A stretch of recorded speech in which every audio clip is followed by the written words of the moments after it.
কৃষ্ণ শুধু ভক্ত সজ্জন। আমি আজকে আপনাদেরকে এমন কিছু দেখাবো যে দেখলে আপনারা অবাক হয়ে যাবেন।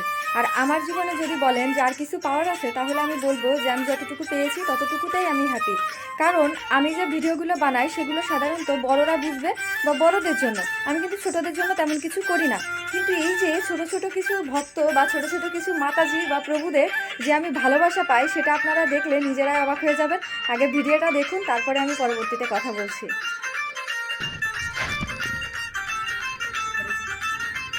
কৃষ্ণ কৃষ্ণ কৃষ্ণ কৃষ্ণ হরে হরে হরে রাম রাম রাম হরে হরে জয় জগন্নাথ। তোমরা কি আমাদের কাছে আইবা? আমি তোমাদের সাথে দেখা করতে যাই। তুমি কি আইবা আমাদের বাসায়? আসবা? ভিডিওটা দেখেছেন? ভিডিওটা দেখে কি বুঝলেন? এখানে কি সুন্দর করে বলছে যে জগন্নাথ প্রিয়া মাতাজি, তুমি কি একটু আমার কাছে আইবা, একটু আমার কাছে আইবা। মানে এই যে জগন্নাথ প্রিয়া মাতাজি, মানে আমি এই শব্দগুলো শুনেই জাস্ট প্রেমে পড়ে গেছি। তো সে ভিডিওটা নিজে তৈরি করেছে এবং তার মাকে বলেছে এটা যেন জগন্নাথ প্রিয়া মাতাজির কাছে পাঠাই দেওয়া হয়।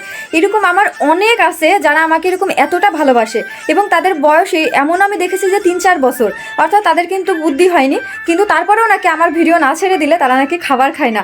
তো এই যে ভালোবাসাটা, সেটা আমি মনে করি যে জন্ম জন্মান্তরের স্বীকৃতি এবং গুরু গৌরাঙ্গের কৃপা ছাড়া কখনোই সম্ভব না। আর সর্বশেষে যিনি, তিনি হচ্ছেন ওই যে আমার পিছনে আছেন জগন্নাথ দেব, অর্থাৎ তার কৃপা ছাড়া এটা কখনোই পাওয়া সম্ভব না। আমি আসলেই অভিভূত, এটা বলে আমার ভাষায় প্রকাশ করার মতো অনুভূতি আসলে নেই। আমি এই ভিডিওটা যতবার দেখেছি দিনে, ততবার আমার চোখ দিয়ে জল এসেছে যে কতটা ভালোবাসা থাকলে আমার জন্য এরকম করে কেউ। মানে তারপরেও এত ছোট, কারণ আমার ভিডিওগুলো বড় মানুষের জন্য, এত ছোট মানুষের জন্য কিন্তু আমি ভিডিও করি না। সেখানে এই এতটুকুটুকু বাচ্চারা আমার ভিডিওর ভিতরে ঠিক কী পায় আমি সেটাই জানি না। তো এটা অবশ্যই জগন্নাথ দেবের কৃপা। তো আমাকে এইভাবেই ভালোবাসায় রাখবেন, বেঁধে রাখবেন, আর আমার জন্য প্রার্থনা করবেন। জয় জগন্নাথ।